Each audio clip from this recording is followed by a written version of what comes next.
फातिमा,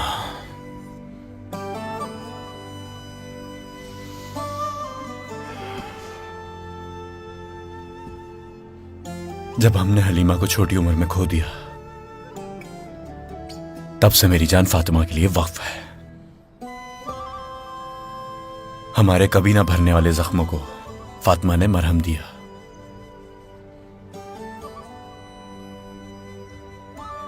उस दिन से मैंने कभी उसका साथ नहीं छोड़ा।